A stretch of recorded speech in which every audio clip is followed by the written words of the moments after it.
ಎಲ್ರಿಗೂ ನಮಸ್ಕಾರ. ನಾವಿವತ್ತು ಕ್ರೂಸ್ ಕಂಟ್ರೋಲ್ ಯಾವ ರೀತಿ ವರ್ಕ್ ಆಗುತ್ತೆ ಅಂತ ನೋಡೋಣ. ಕ್ರೂಸ್ ಕಂಟ್ರೋಲು 30 km/h ಸ್ಪೀಡಲ್ಲಿ ಇರಬೇಕಾದ್ರೆ ಆ್ಯಕ್ಟಿವೇಟ್ ಆಗುತ್ತೆ. ಅದ್ರ ಮೇಲೆ ನೀವು ಯಾವುದೇ ಸ್ಪೀಡ್ಗೂ ನೀವು ಸೆಟ್ ಮಾಡ್ಬೋದು. ಈಗ ನೋಡಿ, ಇವಾಗ ನಾನು 45 km/h ಸ್ಪೀಡಲ್ಲೇ ಇದ್ದೀನಿ.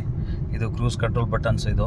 ಇದು ಕ್ರೂಸ್ ಕಂಟ್ರೋಲ್ ಸೆಟ್ ಮಾಡೋದು, ಆಮೇಲೆ ಅಪ್ ಡೌನು, ಆಮೇಲೆ ಪಾಸ್ ಮಾಡೋದಕ್ಕೆ. ಈಗ ನಾನು ಕ್ರೂಸ್ ಕಂಟ್ರೋಲ್ ಸೆಟ್ ಮಾಡ್ತೀನಿ. ನೋಡಿ, ಇದು ನಂಬರ್ ಪ್ರೆಸ್ ಮಾಡಿದ ತಕ್ಷಣ ನನಗೆ ಕ್ರೂಸ್ ಕಂಟ್ರೋಲ್ ಸೆಟ್ ಆಯಿತು 45 km/h ಸ್ಪೀಡಲ್ಲಿ. ಈಗ ನಾನು ಇದನ್ನು ಕ್ರೂಸ್ ಕಂಟ್ರೋಲ್ ಮಾಡಬೇಕು ಅಂದರೆ, ಸ್ಪೀಡನ್ನ ಜಾಸ್ತಿ ಮಾಡಬೇಕು ಅಂದರೆ, ಇಲ್ಲಿ ನೋಡಿ, ನಾನು ಇದನ್ನು ಅಪ್ ಬಟನ್ ಪ್ರೆಸ್ ಮಾಡ್ತೀನಿ. ಇಲ್ಲಿ ನೀವು ನೋಡ್ತಿದ್ದೀರಾ, ಜಾಸ್ತಿ ಆಗ್ತದೆ. 51 km/h ಆಯಿತು. ಹಂಗೆ ಇದು ಜಾಸ್ತಿ ಮಾಡ್ದಂಗೆ ಅದಂಗೆ ಜಾಸ್ತಿನೇ ಆಗ್ತಾ ಇರುತ್ತೆ. ಈಗ ನಾನು ಸ್ಪೀಡ್ ಹೋಗ್ತಾ ಇರಬೇಕಾದ್ರೆ ನಾವು ಪಾಸ್ ಮಾಡಬೇಕು ಅಂದರೆ ಇದನ್ನು ಪ್ರೆಸ್ ಮಾಡಿದ್ರೆ ಪಾಸ್ ಆಗುತ್ತೆ. ನೋಡಿ, ನೀವು ಇಲ್ಲಿ ನೋಡ್ದಂಗೆ ಇದೆಲ್ಲ ಪಾಸ್ ಆಗಿದೆ ಇವಾಗ. ಅದೇ ಥರ ಈಗ ನಾನು ಮತ್ತೆ ತಿರ್ಗಾ ಈಗ ಇರೋ ಸ್ಪೀಡಲ್ಲೇ, ಈಗ 51 km ಸ್ಪೀಡಲ್ಲಿದ್ದೀನಿ, ಬಟ್ ಅಲ್ಲಿ 53 ಸೆಟ್ ಆಗಿದೆ. ನಾನು 50 km ಸೆಟ್ ಮಾಡಬೇಕು ಅಂದರೆ ಇಲ್ಲಿ ಅಪ್ ಪ್ರೆಸ್ ಮಾಡಿದ್ರೆ ಆ 50 km ಸ್ಪೀಡ್ಗೆ, ಅದೇ ಸ್ಪೀಡ್ಗೆ ಸೆಟ್ ಆಗುತ್ತೆ.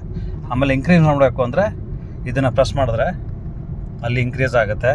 ಡಿಕ್ರೀಸ್ ಮಾಡಬೇಕು ಅಂದರೆ ಇದು ಡೌನ್ ಶಿಫ್ಟ್ ಮಾಡಿದ್ರೆ ಅಲ್ಲಿ ಸ್ಪೀಡ್ ಡಿಕ್ರೀಸ್ ಆಗುತ್ತೆ. ಕ್ರೂಸ್ ಕಂಟ್ರೋಲಿಂದ ನಿಮಗೆ ಒಂದು ಅಡ್ವಾಂಟೇಜ್ ಇದೆ, ಏನಂದರೆ ನಿಮ್ಮದು ಮೈಲೇಜ್ ಜಾಸ್ತಿ ಆಗುತ್ತೆ. ಅದು ಹೈವೇದಲ್ಲಿ ಕ್ರೂಸ್ ಕಂಟ್ರೋಲ್ ಯೂಸ್ ಮಾಡೋದು ಒಳ್ಳೆಯದು. That's it for this video. Thank you.